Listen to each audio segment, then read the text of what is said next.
La parole qui donne la vie éternelle. Le 9 avril 1944. Soir de Pâques. Jésus parle. Et il me parle avec une telle douleur. Et c'est un sujet si triste que je l'écris à part. Jésus dit : Je t'ai dit l'an dernier, c'était la première dictée. Ceci. Le Père est fatigué, et pour faire périr la race humaine, il laissera se déchaîner les châtiments de l'enfer. J'ai ajouté, c'était le vendredi saint. Je serais bien venu une seconde fois mourir pour vous sauver d'une mort plus atroce encore. Mais le Père ne le permet pas. Il sait que ce serait inutile. Oh, si les hommes savaient encore se tourner vers moi, qui suis le salut. Je vous renvoie à toutes mes dictées qui précèdent celles de ces derniers temps.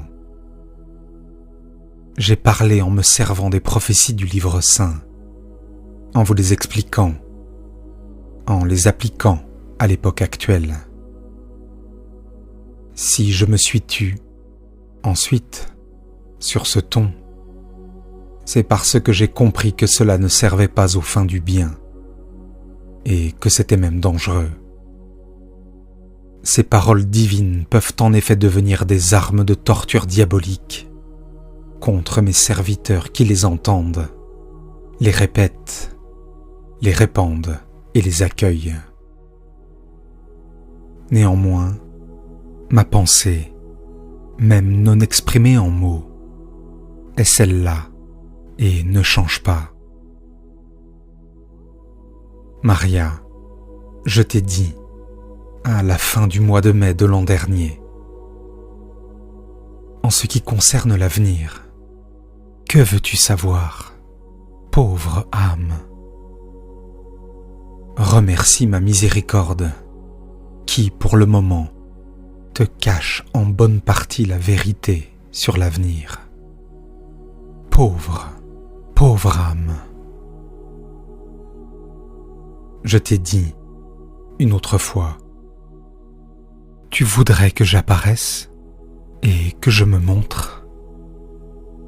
Mais, même si je me montrais, où se trouve, dans les cœurs, ce petit reste de foi et de respect qui les ferait s'incliner face contre terre pour me demander pardon et pitié. Aujourd'hui aussi vous me demandez un signe de puissance, qui, en qualité de puissance d'un saint, du saint des saints, devrait constituer la punition inexorable, terrifiante, d'un nombre incalculable de personnes.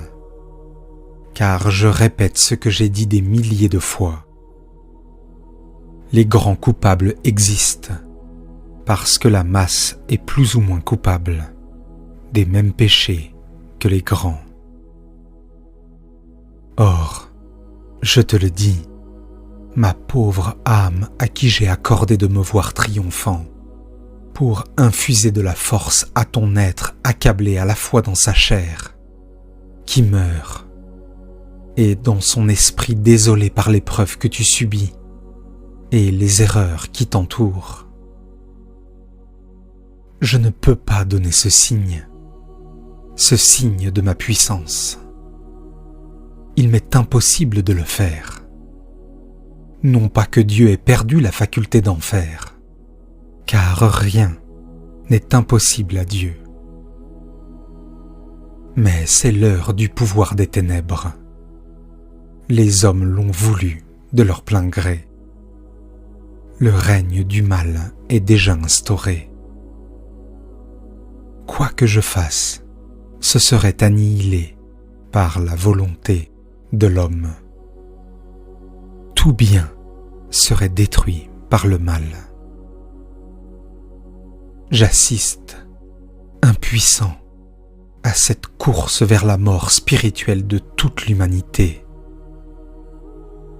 Aucun don de ma part, aucun bienfait, aucun rappel, aucun châtiment ne pourrait entraver ce naufrage spontané en Satan de l'humanité, sauvée par moi. Tel un taureau en furie, l'humanité démolit tout. Raison, morale et foi, et va s'écraser contre ce qui la tue.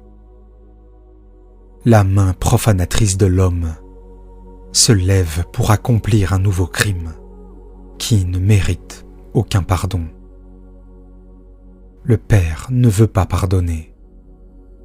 Il vous laisse périr comme vous l'avez voulu. L'unique chose que je puisse faire, et que je fais, par pitié pour les saints, rares comme fleurs au désert, qui prient encore, prient vraiment, et ne font pas preuve d'habitude et d'hypocrisie, c'est de retenir la colère du Père. Car le Père, las des crimes d'une génération pour laquelle mon sang a été répandu inutilement, veut à tout prix exercer sa justice contre vous. Or, comme vous êtes coupable, la justice signifierait d'effroyables châtiments que ma miséricorde se refuse à voir s'ajouter à ceux que vous vous créez vous-même. Maria, je sais que je te blesse et que je t'accable. Tu espérais goûter à la joie de ma Pâque, aux roses après les épines, au sourire après les larmes. Tu es victime. Les épines comme les larmes demeurent, même pendant le temps pascal, parce qu'il faut rester sur la croix pour cette humanité perverse. Je te demande de rester sur la croix pour moi. Sauver le monde a été mon rêve. Sauver les âmes, ma joie.